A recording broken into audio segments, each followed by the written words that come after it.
Hi, everyone. Thank you for joining us tonight. I think we'll get started because we have a lot of great content to get through in a short time. So welcome. My name is Scott Williams, and I'm the Communications and Development Coordinator at KW Counselling Services. My pronouns are he and him. Thank you, everyone, for attending or watching the recording of this presentation. I'd like to start with a territorial acknowledgement. As a step towards reconciliation, we acknowledge the truth that we are working on land that is the traditional territory of the Anishinaabe, the Haudenosaunee, and the Neutral peoples, and on the Haldimand Tract, which runs almost 10 kilometers on either side of the Grand River. Originally, 950,000 acres were set aside for the Haldimand Tract, but today only approximately 48,000 acres, or 4.9%, remain in the possession of the Six Nations. We're thankful for the traditional knowledge keepers and join Indigenous communities and other settlers working towards reconciliation and justice. So tonight, you're going to hear the results of a 3-year evaluation project of our OK2BME program for LGBTQ2+ youth.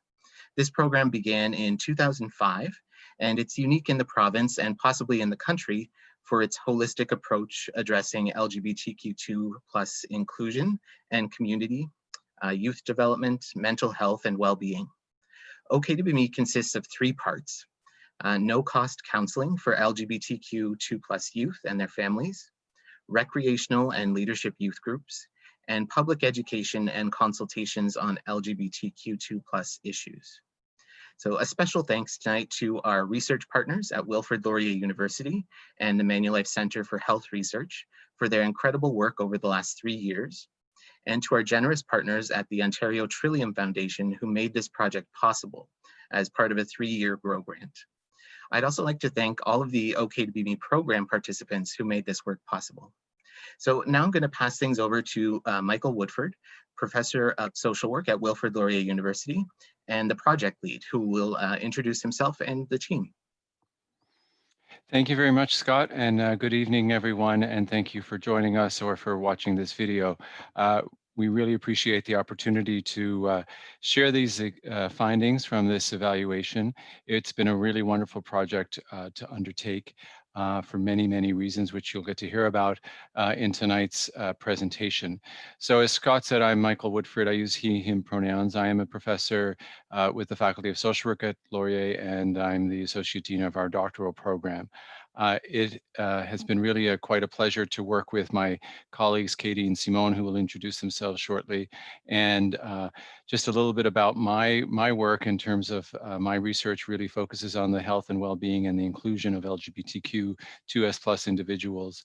And this has been a really wonderful complement to that work and a great way to contribute to some really important local efforts that are happening to support LGBTQ youth and individuals and to foster belonging in the community. So I'm going to turn it over to Katie to introduce themselves, and then we'll hear from Simone. Katie? Hey everybody, excuse me, my name's Katie Cook. I was the project coordinator on this evaluation project, and it was just wonderful to work with Michael and Simone and the rest of our team over these past few years. So my name's Katie, pronouns are they and she, and I am a doctoral candidate in Wilfrid Laurier University's community psychology program. So I'm currently in the phase of writing and finishing up, writing my dissertation and finishing up. Thank you, Katie. Simone. Thank you, Michael and Katie. So my name is Simon Coulombe. At the time this research was undertaken, until the last few months, I was an assistant professor in psychology at Wilfrid Laurier University.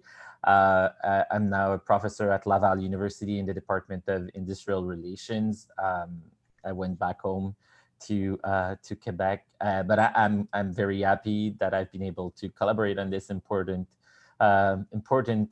research over the last few years, and my research focuses on the well-being and mental health of different marginalized groups, including LGBTQ2S+ individuals and also workers in precarious employment situations. And my pronouns are he, him. Sorry, I forgot at the beginning.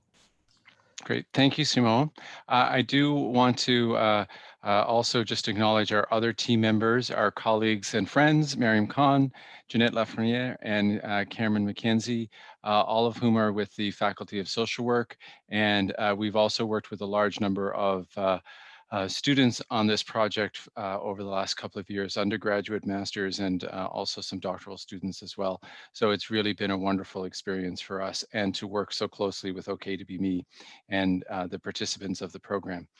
So to give you a sense of what we were aiming to do, our task was to try to sort of look at how well is the program achieving its goals. So in other words, how well is the program achieving its intended outcomes, to try to get a bigger picture of the overall impact of OK2BME's programs, and to look at, are there some ways to increase services for underrepresented populations.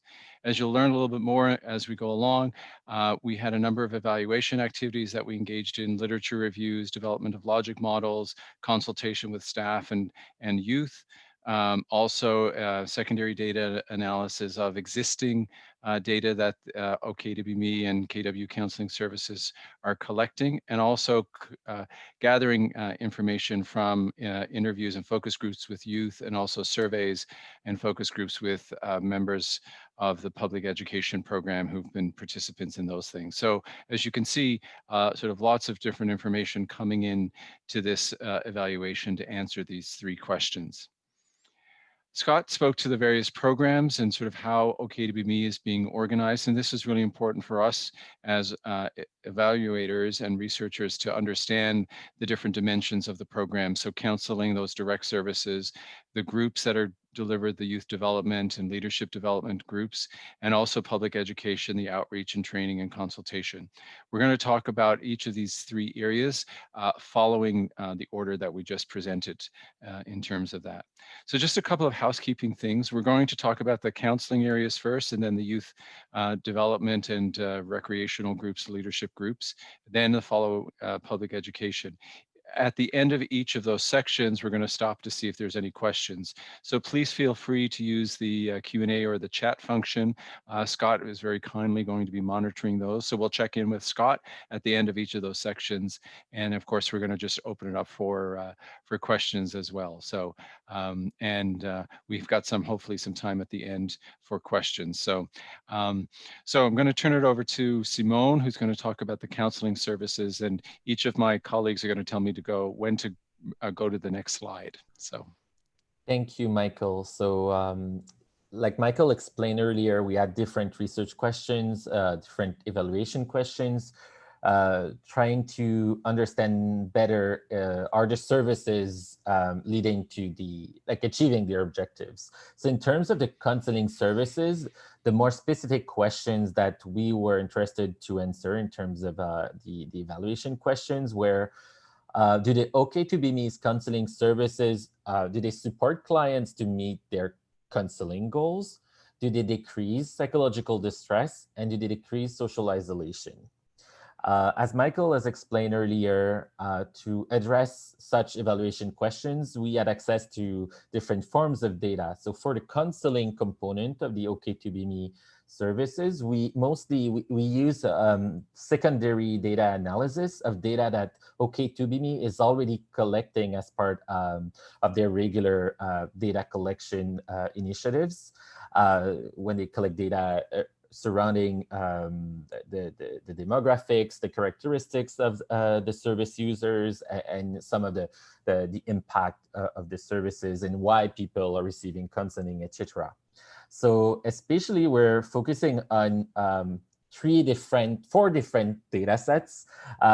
First, related general counseling services that are offered to LGBTQ2S+ member of the communities.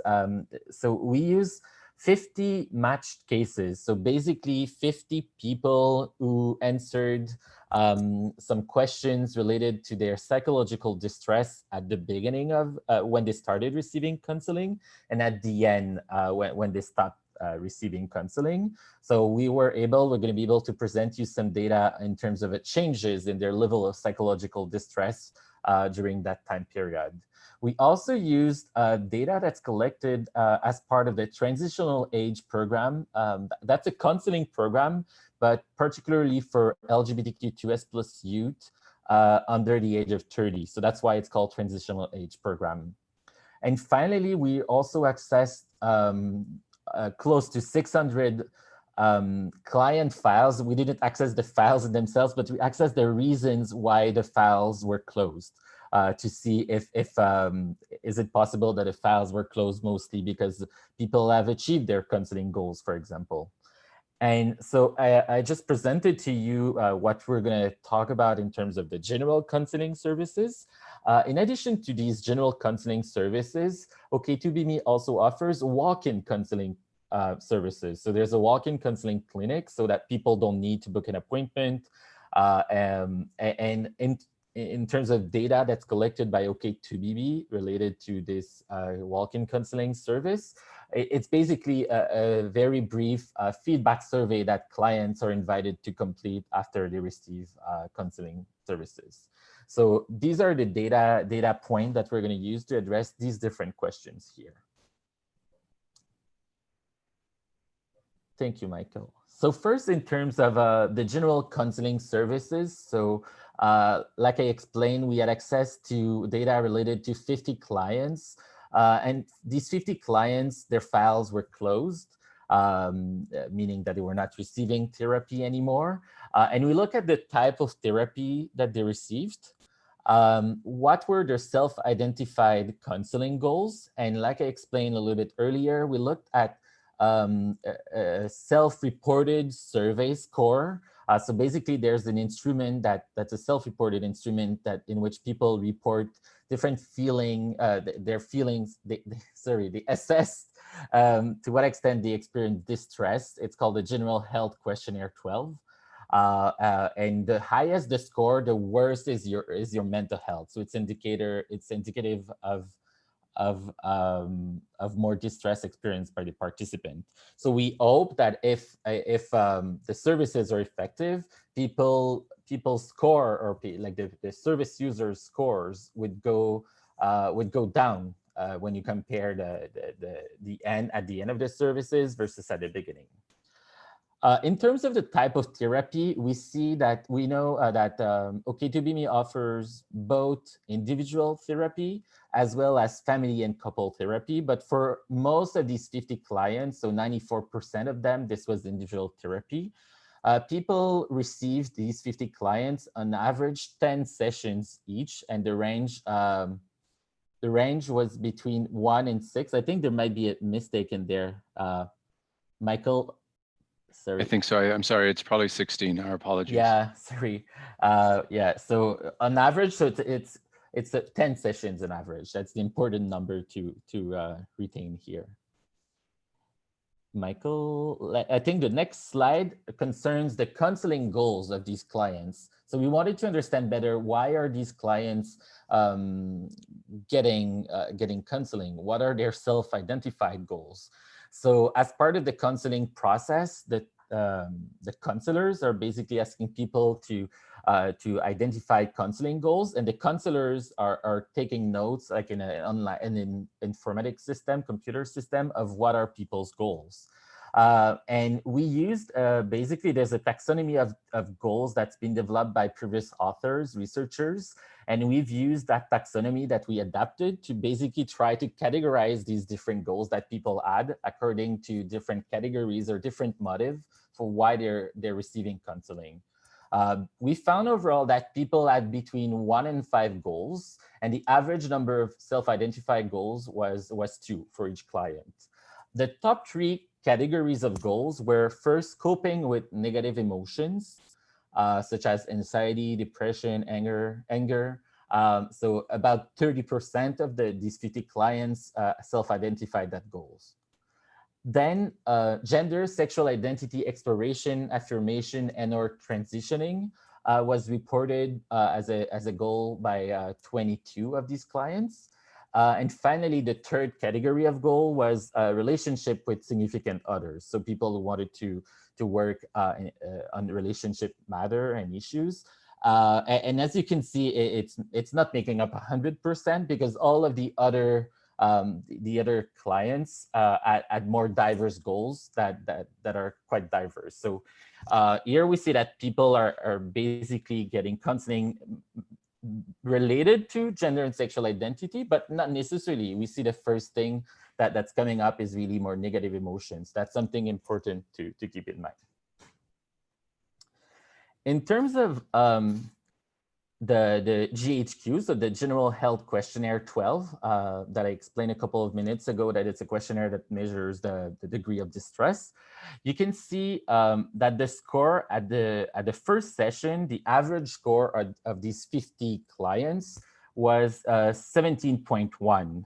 And at the closing session, the average of the scores was 9.4. When we do a statistical analysis, we can see if it's considered to be a statistically significant difference between these two averages. And we found that, yes, it was a statistically significant difference. So overall, there seems to be an evidence of decreased distress when you compare at the end of the closing session between the first session. And what's also quite interesting is that that measure allows to see what's the cutoff or threshold for the likelihood that the person is living with a psychiatric issue. And I don't really like the term psychiatric, because that's how it's called by this measure, but with a mental health issue or a clinically significant mental health issue. And we found that threshold, that cutoff based on the literature, scientific research, is 12. As you can see, between the first session and the closing session, the average has gone down under the clinical threshold. And people were also asked at the beginning, at the first session, and at the end, at the closing session, they were also asked what was the level of progress that they've made on their self-identified counseling goals. A 0 on that scale was the goal has just been identified. And 10 on that scale is the top number on the scale, is the goal has been achieved or attained. We can see, and it's quite normal, that at the first session, the average score was 3.6 for the whole group of 50 participants. And at the end, the average score on the goal attainment scale was 8.9. So not very far from 10. So that's something quite positive. And again, the difference between these two averages, 3.6 and 8.9, was statistically significant. So there's really an increase in the level of perceived attainment of the goals as people go through the therapeutic process. Interestingly, when we look at these 50 files, we look at why these files were closed for these 50 clients for which we have matched data, the pre and the post kind of thing. We see that for 88% of these clients, the fact that the goals have been met is the reason that's identified for closing the files. So these results are quite positive, really, really interesting and positive. We also had access, like I explained a little bit earlier. I know there's a lot of information, so I don't know if you remember, but we had access to almost like 600 files in terms of the reasons for why the files were closed. So we didn't have access to all the details of the file, only the reason. I just want to clarify that. And we looked at the kind of the breakdown of how many people at each reason listed. And we see that the most frequent reasons for closing the files across these 569 clients who have received counseling services, the top 3 reasons are clients not recontacting the program, so for 65% of them. And I'm going to come back to this in a couple of seconds. Clients' goals were met, so for more than 15%. And there was also a specific request from client to end the services for 6% of them. It's interesting to see that, again, one of the reasons that's the most frequent is the fact that the goals were met. It's almost 17%. But the most frequent reason for closing the file is really clients not recontacting the program. It basically means that the counselor has not been able to get a hold of the client after a session. So they may have tried to recontact the client to book another appointment, but the client never recontacted the program to rebook an appointment or something like that. So it's not that the OK2BME didn't try to reach the person, but it's really that in the end there was no follow-up from the client. And may talk about also the fact that the clients are, in terms of age, relatively young. And when you look at the scientific literature and research around attrition and dropout from therapeutic like processes and counseling, we see that youth are somewhat more likely to drop out from counseling, for example. Finally, so all of the results that I just talked about were all related to this general counseling program, like regular counseling in which people see a counselor for a couple of sessions. But like I explained, there's also walk-in counseling services that's offered by OK2BME. And there's this short survey that clients are invited to complete after their counseling session. And you see these are questions more about the processes and the perceptions of the clients and different aspects of the services. And you see how many, basically how many of the clients in terms of the percent that's in bracket, what is the percent of people who were in disagreement with the item, how many, like the percent, how many were sort of in agreement, and how many were in agreement with the item. As you can see, all of the yeses, for all of the yeses, there's a huge, very big majority of clients that were in agreement with the items. So the items where I felt welcome and respected by the reception. I felt the intake process was respectful and easy. I felt heard, understood, and respected by my counselor. We worked on and talked about a plan for me. And overall, today's session was useful for me, more of kind of the overall perceived usefulness and impact. And it's quite telling to see there's these very high numbers, and there's only a really small minority of clients are in disagreement or have mixed perceptions. Finally, also related to the walk-in clinics, people are also provided in that survey the opportunity to give written open-ended feedback. And we also analyzed this feedback. And we found that overall, these feedback, again, were quite positive, and I would say very positive. People said that they really like and appreciated the fact that it was low cost. They felt welcome and they felt safe. They felt there was a feeling of comfort, not being judged. They also mentioned the qualities of the counselor in terms of the counselors being affirming of sexual and gender identities. Also in terms of the informational support that was provided, this was something that people mentioned as positive, and overall people mentioned positive effect. And there's a quote here that's quite telling. Today's visit was everything I was hoping for. Being asked about my pronouns made me feel welcome, excited about what could have been otherwise stressful. I feel confident and excited about the plan we made today. Overall, a great experience. It's very interesting to see such a quote after a single walking session. So it's not a long therapeutic process. So it's telling that we were able to see this quote. In terms of the transitional age counseling program, so again, going back to the general counseling program, I explained that there's a particular sub program, if I would say, that's particularly for youth under the age of 30. For that particular program, there's the Ontario Trillium Foundation questionnaire that's used. So basically, the Ontario Trillium Foundation has developed a questionnaire that's measuring different aspects of quality of life. And that questionnaire was used by OK2BME with the clients from this transitional age counseling program. Clients were invited to do it pre-counseling, but also post-counseling. We were able to find basically 52 clients completed the pre-counseling version of the survey, and 32 clients completed the post-counseling version of the survey.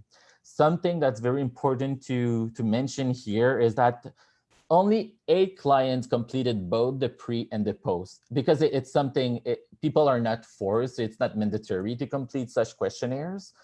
So we basically found that overall in these two samples of 52 and 32 clients, there are only 8 clients who did both. Otherwise, there are some people who did only the first, the pre, and only the second survey, the post. So we're unable to really test like with a very strict, rigorous statistical analysis to compare the progress at the individual level to see if each individual has decreased or increased in terms of their quality of life. But we can still look overall, on average, we can still look at the scores of the two groups of 52 and 32 clients. We can see here, so there are different subscales. Think of the subscales as different aspects of quality of life. Attachment, social integration, feeling reassured around one's work, having a reliable alliance with the service provider or people in our lives also more broadly, feeling we have guidance in our life is full of opportunities for nurturance, and there's also a global score on these different aspects of quality of life. These numbers in themselves, they don't tell a lot. You need to think for all the subscales. You can see here the midpoint on the scale is 12. So a number around 12 is kind of moderate. There's a moderate level of quality of life. And for the global score, the midpoint is around 72. So when you have a number around 72, it's also kind of moderate level of quality of life. And here you see basically the first number. The second number is not very important for us today, but the first number, the average, tells us overall these 52 clients and these 32 clients who completed both questionnaires, what were the level of quality of life. We see overall that the level of quality of life across both time points are relatively moderate, really close to the midpoint of 12. Overall, there's a tendency for numbers to be somewhat, overall, not all the time, but for numbers to be somewhat higher on the second questionnaire, but it's a marginal tendency. And like I explained, we're not able to do a statistical testing because they're not matched cases or matched clients. I'm gonna end this part in counseling by highlighting areas for growth for the OK2BME services. And most of what I've shown before is quite positive, like you saw. So we're trying here to see what else could be done to reinforce or to further improve the services. Something that's interesting is that we've learned, especially from the data that we collected from the other areas of OK2BME services. So Michael and Katie are going to present you some other findings, and we found that group-based processes were really appreciated. And we know from the literature that group-based counseling is something that could be an interesting and important avenue that OK2BME could pursue. There's research suggesting that it's helpful to address a range of issues. For LGBTQ identity affirmation, for example, groups are useful for peer support, mutual aid, opportunities to practice skills, improving social support. And there's also a waiting list to access some of the individual counseling services at OK2BME. So group-based counseling could be seen as a way to provide a form of support while people are waiting for individual counseling. So that's a suggestion area for growth that we've identified. Finally, we mentioned earlier that for more than 60%, the files were closed due to no contact with the client. So there seems to be something to explore there to better understand why is it that clients, that we have this proportion of clients not contacting OK2BME to rebook another appointment, etc. While we also see at the same time that people like the comments on the services are quite positive, and the appreciation levels are really high, satisfaction levels are high. So it's interesting to ask yourself, why is it? Maybe, like I explained, it's related to the age of the clients, etc. So we kind of invite OK2BME to think about maybe reviewing some of the client follow-up processes with new technologies, maybe exploring the idea of using text or email-based reminders to remind people of their next appointment, etc. So this is something that could definitely be explored in the future. Thank you, Simon. Thank you so much. We'll see if there's any, maybe one or two questions. Scott, if there's anything in the chat we should respond to, if you could let us know. I'm not seeing any questions right now. No. Okay. Okay, we'll move on to the next section. So Katie is going to talk about the work, the learnings that we have around the social and leadership programming for youth. So over to you, Katie. Thank you. Thanks, Michael. So for the social and leadership programming, I mean, just as a little bit of a precursor, this included the bi-weekly youth groups, which are both social and leadership groups. And there were 2 groups that we spoke to there, as well as the annual GSA conference. And in 2020, what was called Camp Quarantine, which kind of took the place of an in-person GSA conference for this year. So those are what those pieces are. Essentially, our evaluation questions here were about the effectiveness of these programs and how, in what ways they met the goal of the programs. This included asking whether or not the youth social and leadership programming created a positive and safe space for LGBTQ2+ youth, decreased social isolation, increased sense of belonging. And then finally, the last question, the 4th question here, is relevant specifically to the GSA conference. And that was, did it bring together students, teachers, and allies to increase cohesion and celebrate LGBTQ2+ identities? So these were sort of the questions we had in mind as we embarked on both, deciding and determining how we would collect data and how we would speak with folks, and then also the questions we hope to answer with our findings. The pieces of data or information that we collected in this area were both quantitative and qualitative, definitely more qualitative than in other program areas, particularly in the counseling area. So for the social and recreational and leadership groups, we spoke to 2 different groups. This was in, I think it was December of 2019, so the end of last year, when we were still able to sit down and chat in person with the youth. So we had 2 different focus groups. They were run at the same time with 2 different age groups. So one was 12 to 14 years old and one was 15 to 18 years old. Then for the GSA conference, we had a number of different pieces of data that were collected. So at the 2018 GSA conference, there was a focus group that was run during the conference in a separate room with both students and teachers in the same group. And that was about an hour-long conversation. And then at the 29 GSA conference, we sort of took what we learned from the 2018 GSA conference information that we heard. And we also met with the youth and consulted with the youth who attend the GSA squad or the leadership group to plan the conference. And in conjunction and collaboration with them and what we had learned from the previous data, we created a very short survey to administer both during and after the 2019 GSA conference. So I'll go over those survey findings. We also conducted some video interviews at that conference, both for the purposes of creating a video for promotional purposes to get the word out there about OK2BME, but also to ask youth at the conference separate questions to answer these questions. Does the GSA conference meet its intended goals? What are your feelings about the conference? How is it going today, et cetera? And then for the 2020 Camp Quarantine, we still wanted to be able to assess the outcomes for youth, even though it was a different format. So we adapted the 2019 GSA conference survey for the online space with a few wording changes. So we have that survey data for that as well. Michael, if you could switch the slide there, thank you.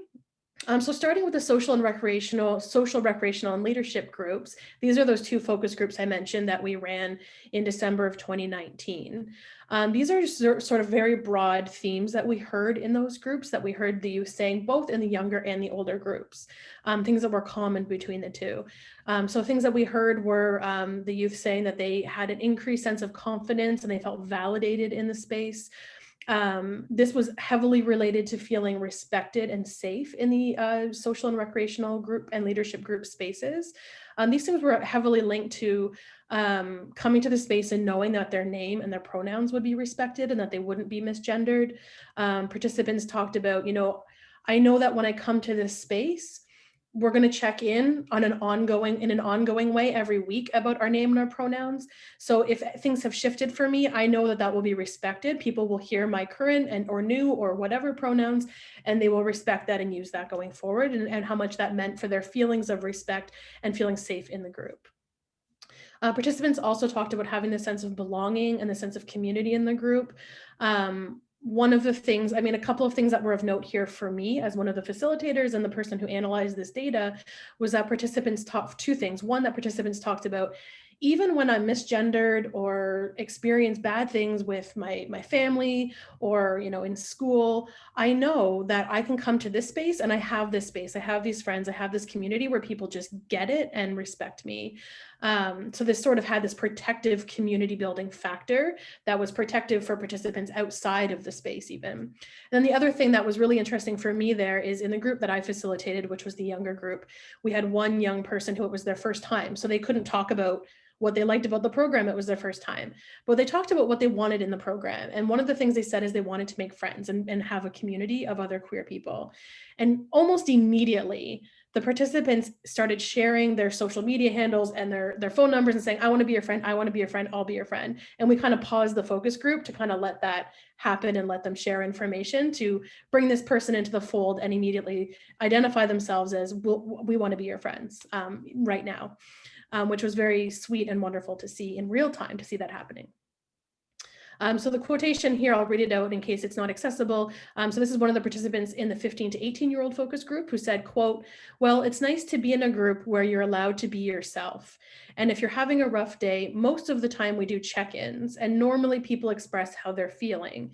It's nice to see how other people are feeling in group because it almost makes how you're feeling more validated, end quote. So that kind of gets at a lot of those themes in that one quotation. So moving on to the GSA conference survey findings, this is from the 2019 conference. When we first administered this survey, we kind of set up a table at the conference and had iPads and computers that people could come over and fill out our survey. And then it was available after the fact as well. What we saw here, it was a very short survey, and the bulk of it was asking participants, how did today's GSA conference make you feel? And participants were given these various words, and we came to these feelings, these words in consultation directly with the youth. They very much drove this section. And so the options here were respected, accepted, safe, informed, motivated, empowered, overwhelmed, and then there was an overall, like overall, how did you feel today? And what we saw was that overall the ratings were quite high, except for overwhelmed. So for the other feelings, they ranged from 8 to 9.1. This is on a 10-point scale. And so a higher number means they had more of this feeling. So generally we were seeing participants saying that they were feeling, for example, safe, accepted were the two highest. And overwhelmed, we would expect to be a bit lower because, of course, conferences, especially for a young person, is going to be overwhelming. But we wouldn't want to see that up in the 8 and 9 range where it's so overwhelming that you can't interact with the content of the conference. And then finally, the vast majority of participants said that they would either probably or definitely recommend the GSA conference to a friend. One last thing to note here, we didn't find any significant differences in these findings based on race or gender when we did that analysis. So for the qualitative pieces of the GSA conference, we have the 2018 focus group that was run with both teachers and students, as well as what we heard in the 2019 conference when we held those video interviews. So this is sort of both of those things pulled together, and these are the main themes we saw coming out of that. Similar actually to the youth groups, we saw a lot coming out about both safety and comfort. So knowing that this felt like a safe place, that they felt like they could be themselves here, that they felt comfortable with that. And beyond feeling comfortable, they talked about feeling safe and not, feeling like they weren't being looked at in the same way that they sometimes get hostile looks like out in the community or at school, et cetera, or in other spaces. Participants talked about having the sense of belonging. A number of participants talked about it being like Pride in February, which is when the conference generally takes place, and having the sense of community and belonging and affirmation with fellow youth who identify in similar ways to how they identify. And then finally, and importantly, with the GSA conference, we saw participants talking about the information and the skills and the resources they were developing at the conference, including things like learning about toxic masculinity, learning about consent, learning about all sorts of different things. There was a self-defense class at one of them. Some of them were art-based sessions, learning about LGBTQ history and the history of the queer community locally, were things that participants were getting out of the conference in a tangible way. So the quotation that we have here kind of summarizes some of this. One participant said, quote, "The GSA conference to me is like, it's a place where I can come and meet new people, see that I'm not alone, where I can learn more about queer history, about what it means to be queer, about staying safe and healthy in the world and in relationships." That was from the 2019 conference. Finally, we have a link here. I'm not going to go to it, but sorry, Michael. There's a link to one of the videos that's been created out of the videos that were taken at that conference that was put together by Scott. So finally, for Camp Quarantine, which again, we adapted the survey from the previous year's GSA conference for use online. We had 15 participants fill out this survey. We asked the same questions, adapted a little bit with the wording here, and we see very similar findings actually to what we saw at the GSA conference. Generally, overwhelmed is a little bit lower than the in-person conference, which, I mean, for me as an introvert, makes total sense that an online space might be a little bit less overwhelming. But the other ratings are all very similar in terms of being out of 10, between about 8.1 and 9.1, or between 8 and 9. So again, overall, very positive feedback. One thing that I thought was of note is that motivated is a little bit lower for Camp Quarantine, which again, given the online space, might make a little bit of sense compared to being in a room with, you know, hundreds of other people and having that felt energy that can be very motivating. So that might be one reason why there's a slight dip in motivation here. And again, the vast majority of participants here, 86, 87%, said that they would either probably or definitely recommend Camp Quarantine to a friend as well. So finally, the opportunities for growth. I mean, as I'm sure you've heard from what I've said and seen on these slides, overall, the feedback was very positive about these various parts of OK2BME's youth programming. But from the youth and from these various pieces, we did hear some opportunities for growth or building on things that the program is already doing or was already doing at that particular moment. So one was a more youth-led approach. OK2BME already very much has a youth-led approach for this area of their programming. But sort of engaging in a deeper way with this youth-led approach. Enhancing accessibility. We heard this also from service providers and from teachers in terms of getting the word out there about where does this take place, when does it take place, access in terms of bus fare or taxis for getting youth there who may not have that access. Youth talked about wanting more and new education sessions, building on what they've already learned in past sessions within the youth group. And then also related to that, having more focused discussions. So in the younger group, especially, we had folks saying, you know, this group gets really loud and really social and we're not always well facilitated. So having more focus. And one of the participants said, we need someone who's more like a teacher to come in sometimes when we're a little bit off focus. So that was one of their pieces of feedback. And then that both participants and speakers increasing diversity and making it a safe space for people of all backgrounds and everybody to come into this space, that both participants and inviting new speakers in for these education sessions was a way to do that. And then for the GSA conference, I mean, as we often hear with conferences that are doing a great job, folks wanted more time. They wanted to be able to attend more sessions. And then related to this last point in the youth, social and recreational groups, we saw a need for greater diversity among participants. So whether it was participants from more rural areas or more specific areas that maybe have smaller GSA representation, folks wanted to see more representation from those spots. One way to increase the diversity and information about that was the suggestion of a workshop for GSA students and teachers on diversity, intersectionality, and inclusion. And this could be like housed within the GSA conference as a session that would be accessible to all participants in order to do that. I think that's everything. I guess. Thank you, Kate. Oh, sorry, go ahead. I was going to say thank you, Katie. If we can see if there's any questions. So if folks want to use the chat box function for that or the Q&A.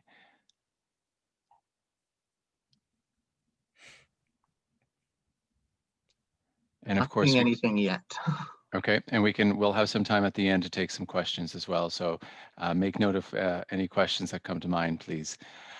Great, thank you so much again, Katie. And as folks can see, we're learning a lot about the effectiveness of these programs and also hearing about some important areas for growth and expansion and such. And there's so many exciting things here, which really speaks to the strengths of these programs. So the final area that we're going to talk about, specific in terms of a program area, is the public education and consultation area. And here we set out to answer 3 research questions. And to answer these questions, we collected data. So first, do the public education workshops help to facilitate increased awareness and understanding of LGBTQ2S+ issues, including how to promote inclusion?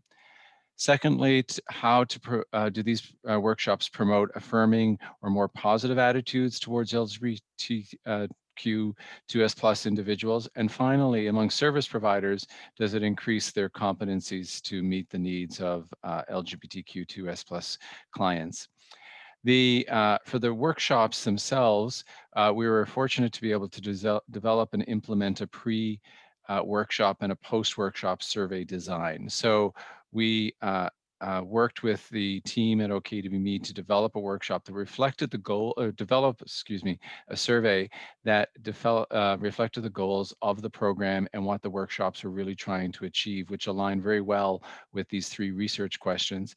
And then we were able to collect that information using a survey before the workshop and then a follow-up survey at the end of the workshop as well. These were paper-based surveys done on site, so we had to build that into the timing of the workshop as well. We also did a follow-up focus group which gave us some qualitative insights into the strengths of the workshops as well. So in terms of the actual workshops, we did have 70 people who gave us pre-post information. There were 69 of those surveys that were usable. And as you can see here, we assessed people's knowledge. So we asked them actually knowledge-related questions, such as things related to stressors that LGBTQ folks experience. We also asked about their overall perceptions related to being able to address LGBTQ exclusion and discrimination and be able to support queer and trans people. And related to that was also some specific skills in terms of how to respond. And then finally, we asked questions related to attitudes about queer and trans folks. What's really important here is that we see that on a scale of 1 to 7, that looking at the pre-workshop scores and the average scores and the post-workshop, that across all of these, that at the end of the workshop, the scores are higher. As Simone talked earlier, we're also, in terms of statistical significance, these scores are statistically significant. So they're not by sort of random. There's statistically, that these are holding that statistical significance. I think what's also noteworthy here is that the pre-workshop scores are high. There's an issue within the literature that if you're sort of talking and working with folks who are already see themselves as allies, that these kinds of workshops are not necessarily going to have an effect. This research is really suggesting otherwise. So again, you can see that across all of these different dimensions of the workshops and what we were able to evaluate, that the post-workshop scores are significantly higher, which is suggesting that they're having a positive effect on people's knowledge, their self-efficacy in terms of being allies and change agents, and also their attitudes. As part of the post-survey workshop, we asked some additional questions in terms of the helpfulness of the survey, of the workshop, any potential barriers and things like that. And so what you can see here, which is really important, is that the average score out of 7 in terms of the helpfulness of the workshops was 6.2, so very, very high on that 7-point agreement scale. So again, thinking about this in terms of positive results. We also included some open-ended questions as part of the survey given at the end of the workshop. One of the themes we wanted to explore through those open-ended questions was any kinds of anticipated barriers. It's great that agencies like KW Counseling do these kinds of workshops, but are there barriers that people are facing around the implementation, bringing this back to their workplaces or their communities, their schools, so on and so forth. And that then may help to direct some sort of additional programming that OK2BME may be considering to to address, or some additional content to the current workshops. So what we can see here is that sort of broadly some of the themes in terms of the anticipated barriers. We're lacking the confidence or capacity to change policies and practice, especially amongst frontline service delivery folks. It's like, that's not my job. I do direct support services. So that being, sort of concerned, how do I do that? So maybe there might be some discussion or another workshop that's specifically around how do you do sort of change from within. Secondly, the lack of widespread spread support in the workplace, that this sort of, I'm the only voice, I'm the only person. So, thinking about how OK2BME works with agencies to try to encourage groups of people to participate in their programming, for example. Related to this is that the LGBTQ2 plus stigma and the lack of acceptance by colleagues leading to an inconsistent care provision. So again, I'm the only one, or I'm the person, or there's a few of us going for training, but then there's all these other people who are not interested. They actually, are biased in some way or another, and that's leading to problems in terms of the quality of services. So very concerning when we think about that. Thinking from a structural level and thinking about the different levels of an organization, the lack of interest for management and leadership. So which is sort of, to me, I frame that as, well, how do we then work with those key stakeholders to get them involved, to be those champions of change? And then finally, the systematic and structural barriers, such as workplace culture, where maybe sexuality and gender identity are not even talked about, or it's just one of those forms of diversity we have to deal with, and it's not really getting the attention. So these are areas for us to certainly be thinking about, and for the program to be exploring in terms of potential service provision implications. We did do a focus group, as I mentioned. It was actually held during the early stages of the pandemic. We had scheduled an in-person focus group, and we moved it to remote, and we had a really, really rich discussion. However, we had 3 participants, so just to keep that in mind. But certainly, folks, in terms of their key learnings, talked about their increased knowledge of the issues faced by the community. That knowledge helped them to become better practitioners and service providers in terms of offering more supportive and inclusive practices. We also, as part of those focus groups, that focus group explored, barriers to implementation, and how was it for you to bring this information back. And so,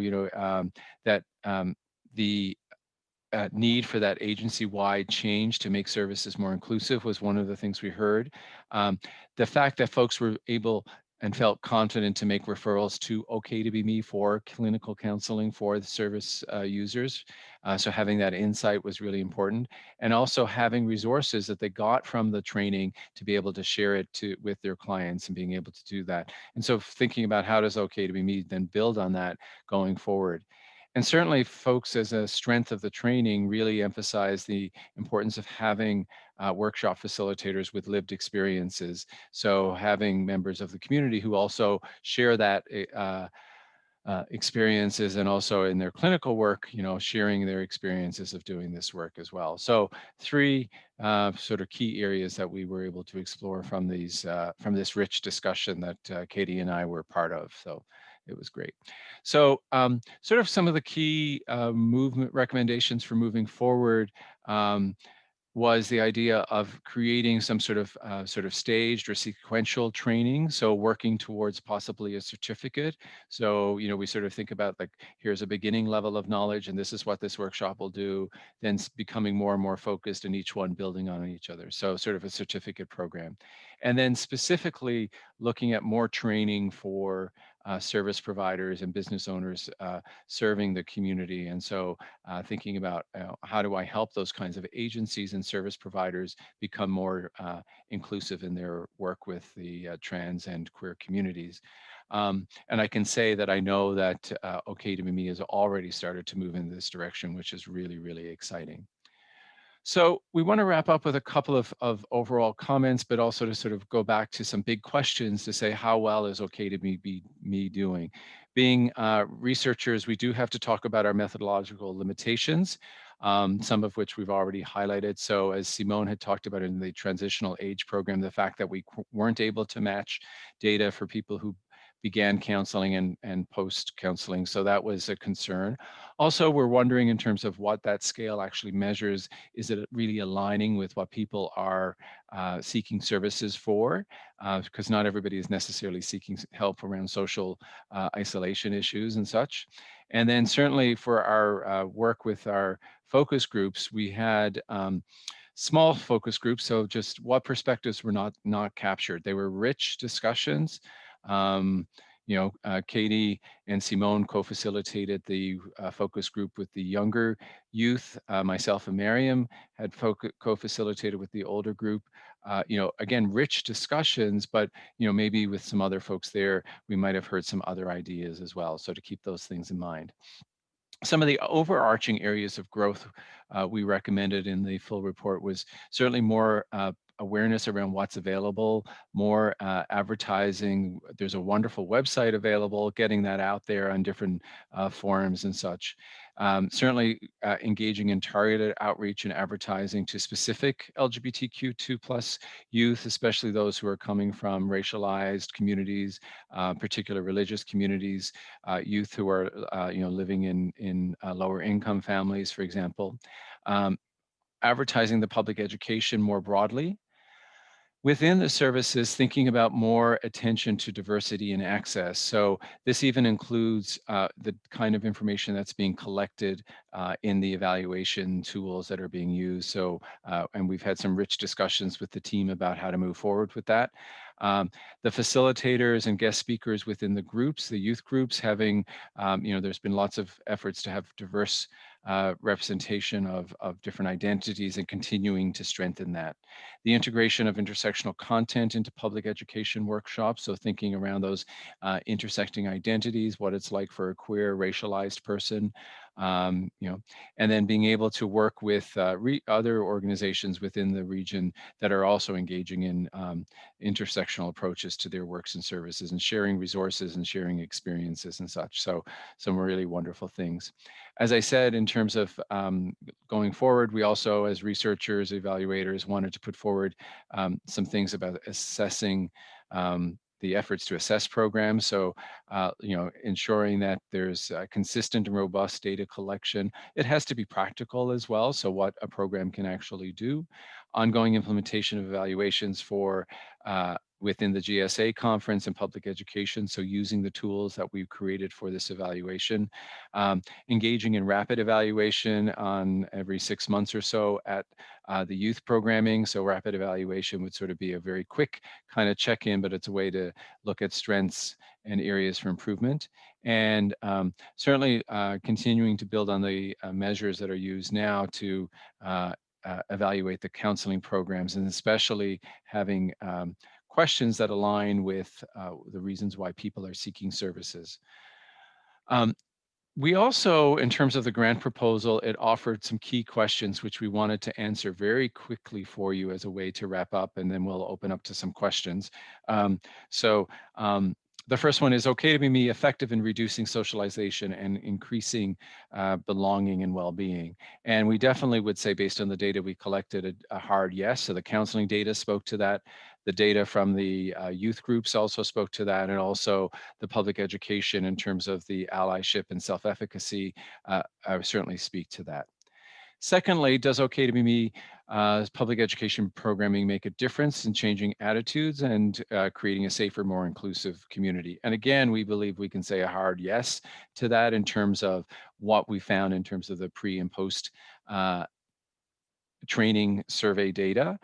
So more affirming attitudes, and certainly a significantly higher level of knowledge and self-efficacy. And we feel like in terms of the second question, being able to determine if the community is safer and more inclusive, that is really beyond the scope of what we were doing, but certainly the evaluation results suggest that people are potentially helping to make a broad range of services and spaces more inclusive, which is so important. And other research that's more longitudinal may be able to answer that second question. Thirdly, are there better, more effective ways to do this work? And sure, we think so. And we suggested some of those things in terms of our, based on our literature review and best practices, such as the group-based counseling. There wasn't sort of anything really, really specific that came out of our evaluation.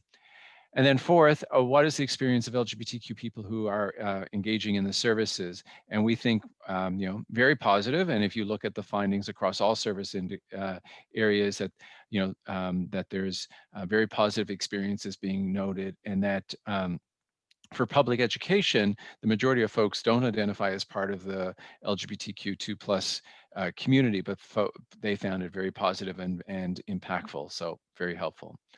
that is our content for today.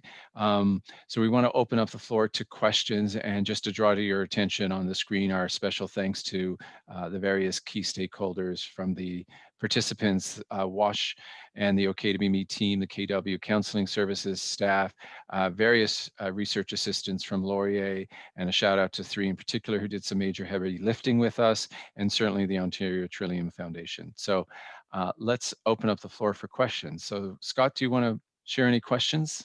Yes, so there is a question that Katie addressed in the chat, but maybe we should do it on screen as well. Katie, would you speak to what a GSA is? Yeah, so I apologize for not defining that when I was speaking, but GSA stands for Gay Straight Alliance. And I wasn't actually familiar, Scott, you in the chat said another, I forget what it was, you can clarify, there's another use of that acronym that's similar. These are located in schools where youth can come together and do programming for their school. And then the GSA conference is once a year, generally. All of the youth who are involved, or the representatives of every GSA teacher and usually a few students, come together for a big conference. Everyone who is there is involved in some way with the GSA. Thanks, Katie. So the other possible definition is Gender and Sexuality Alliance, which I think is gaining some traction. The original groups were meant strictly for Gay Straight Alliance, and that now it's expanding. So there's another question here from Mariana. Are you aware of any changes that have already been implemented to the services and/or events as a result of the evaluation findings? And I can speak to that if nobody else can. Go ahead, please. Sure.